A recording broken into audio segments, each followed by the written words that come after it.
Hey, today I am going to talk to you about Scream 4, which is a brand new horror movie sequel. Horror.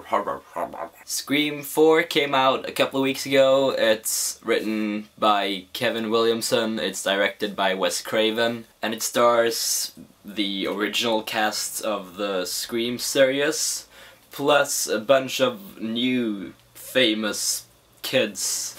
And it's probably the most comedic of the Scream series. The Scream movies have always been ironic, and kind of their signature thing is that they have characters that are aware of horror movies and that they have a villain, Ghostface, who is aware of horror movies and kills people according to the rules of slasher films.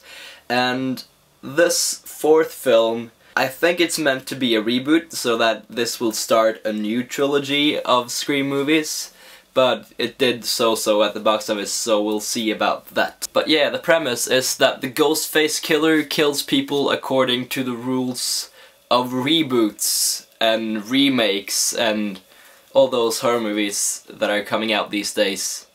Also, there are a lot of mentions of technology and how that affects these sorts of movies, and people make references to their cell phones and Facebook and Twitter and social media and videotaping things and putting them on the internet.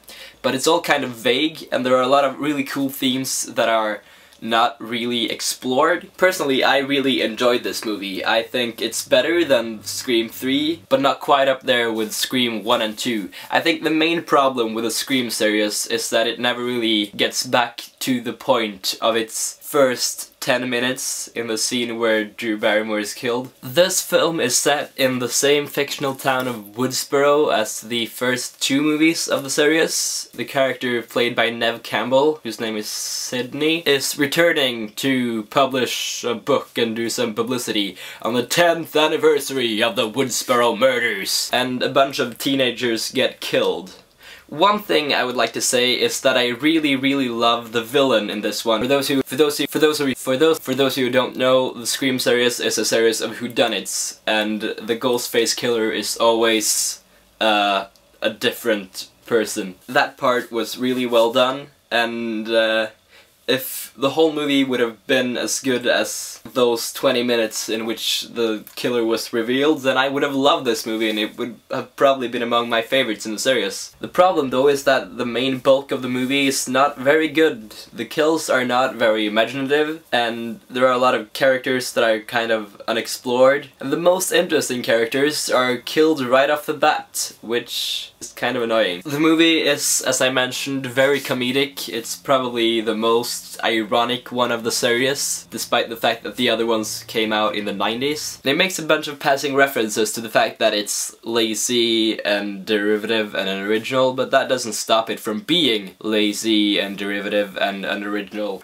I will get into spoilers in a few seconds, so if you're not interested in spoilers, then just type your comment below and be finished with this video. So yeah, my main problem with this movie is the fact that they don't kill off any of the original cast members. The original cast members are kind of old and tired, and they were not spectacularly well written characters in the first place. So I don't see the point of keeping them around for an entire new trilogy. And there are moments in this film where it seems like they are going to die, and I'm like, yay! Finally! This movie has grown some balls. But then they don't. And really I just think that's kind of a lazy thing, to make a point about the idea that these sequels and reboots can do anything and that there are no rules anymore, and then still keep all the main characters of a bunch of movies that existed in the 90s just because they're supposed to be main characters.